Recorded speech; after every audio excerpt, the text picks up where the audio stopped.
What do you want to be when you grow up? Less tall.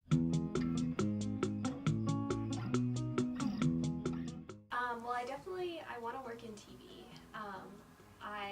My ideal goal would be to be a scriptwriter. Make it in the entertainment business. I want to eventually produce. A director, writer, creative. What do I want to be when I grow up? I want the occupation that involves the least amount of work, the maximum amount of fun. So who are your creative role models? Tina Fey, obviously. I'd be perfectly happy working for like SNL someday. Dominic Alpine, I love him. Ryan Murphy. Josh Schwartz. John LaJoie. J.J. Abrams. Really love Wes Anderson. I look up to Joss Whedon because everything he does is like amazing. Do you have any plans for the summer? I have plans to have plans this summer. I don't have any summer plans. No As of now. internships, applications? I applied for a bunch of internships. I got nothing, didn't hear from any of them. It was very frustrating. I'm looking for a job. I've applied to a little over 25 desk jobs. No production jobs. And the only thing I've heard back, if I've heard back anything at all, is no. I have an internship. It's an academic one. Learning things. I have an internship at Women Film Pioneers Project. This experience, not getting anything over the summer. I worked in radio last summer, but this summer I'm kind of freaking out because if it's this hard to get an internship, I feel like I'm never gonna get a job. What jobs are you looking for? What are you looking to do after graduation? I sort of have a couple of ideas for blogs that I want to start up and webcomic things. Have you thought about applying for things that are the blog versions of big companies, or Time Out New York or something like that? Yeah, I worked for a freelance. I did freelance writing for a while. I worked as an intern for lifestylermag.com. It was fun, but it was awful. I didn't like it.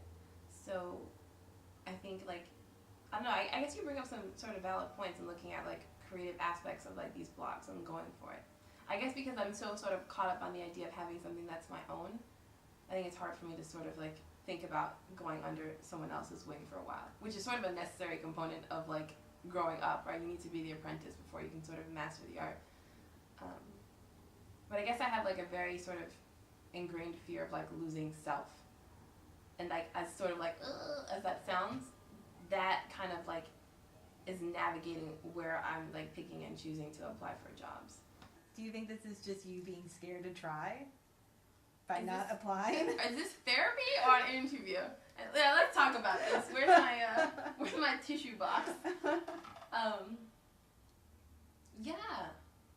Yeah, of course. I'm sure whoever's gonna watch this, it's apparent by now. I think I've always had this awful, just a reverberating fear that lives in my gut of just inadequacy that sort of comes up to the top of my throat every time I think about doing something that I love. And as much as I want to do that thing, I'm always sort of damn it, but I'm probably not good enough to do it. Do you get many students coming in to talk about their futures and the kind of career anxiety? So students that's not often a presenting issue. Students won't usually come in and say, I'm here because I want to talk about my uncertainty about my future. I think if that was the only issue, they would probably go to career services or career development. It does come out more in the context of anxiety or perfectionism. So sometimes a student will say, I'm anxious, and they won't necessarily know why, and sometimes it will be related to the uncertainty, especially seniors after graduation, and what am I going to do with my life, what kind of jobs am I going to have. So it's there, but it comes out through other avenues usually. What would you tell someone who was worried about, anxious about their career? Helping them kind of name where that anxiety is coming from. Is it because getting an internship or getting a job, they're equating that with their self-worth? which often happens and is a rejection of a job offer, a rejection of your self-worth. So really trying to break apart those two, who you are as a person versus what's happening. What is it that you get nervous about? What is it you say to yourself? That why haven't I heard back from anybody yet? Why, if people have been telling me my resume is so good, why haven't I heard anything? That's what makes me nervous, is like, do I not have enough experience? I've been working on set since 2006. If my resume is not good enough, then what is? And that's what makes me nervous, is why haven't I gotten called yet? Why hasn't even anybody asked me for an interview? Not even, like yes to a job, but just an interview.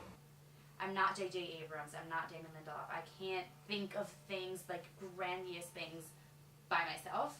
I could probably be given a thread and then build upon it, but that's why it's so intimidating when you want to go in this field, because there's so many people out there who have better stories than you have, like tons of better stories than you have. And I don't know how to be successful in the field. I honestly have no clue what I need to do to be successful. And it's terrifying in that I don't have a path. It's not like, oh, the track is really hard. It's, oh, I don't know where the track is. Mm-hmm. Can you describe the feeling of anxiety and fear? A lot of the times I just feel like I'm going nowhere. Like, I mean, I turn in these things, I get no responses. I feel like I've made no progress. Like, I've had internships. Why do I not have one now? Like, I just kind of feel like no matter how much work I put in, I'm kind of like in the same place I was when I first decided I wanted to do this. So how do you deal with your terror and anxiety? I ignore it. I'm in denial. I have no future. You're looking at, this is me at the peak of my life. So you deal with your terror and anxiety with comedy? I don't know. Terror and anxiety. I'm sort of resigned to the fact that I have very, very little control over what's going to happen, and I sort of, because I plan to go to film school, it's sort of like putting it off.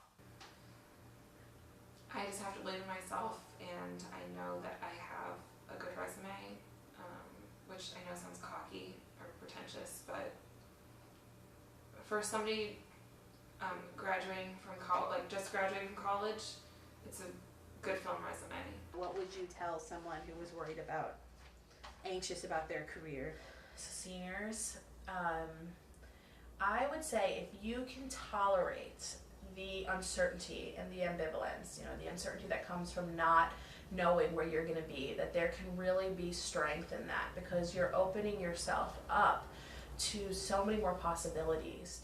So what do you say to the people who would roll their eyes at your take your time, enjoy the uncertainty? Yeah, the therapy talk. I don't know, because I'm thinking back to myself. I probably wouldn't buy it when I was a student, but I think that comes out of anxiety. I think this pressure is really has become part of the college experience. I think everyone is feeling this pressure. Everyone's shitting bricks right now. We're all fucked in different ways. So our kind of thinking is, if we're all fucked and no one's fucked, if it's happening to everyone, it's happening to no one, right? And of course it's a mechanism of denial to sort of not have to think about failing and, not succeeding, or the potential for hardship in the future. But I would say that this is, the senior condition. We talk about in SX program, the senior experience, this is the senior experience. Having anxiety when you wake up and go to bed, and, having the first thought on your mind be oh shit, what am I, fucking hell, it's April 20, oh my god, in 3 weeks I'm gonna have to be an adult, holy shit, kill me. I don't feel like that's unique to me, which is comforting. It's thank God, I'm not crazy, this is actually scary shit for people.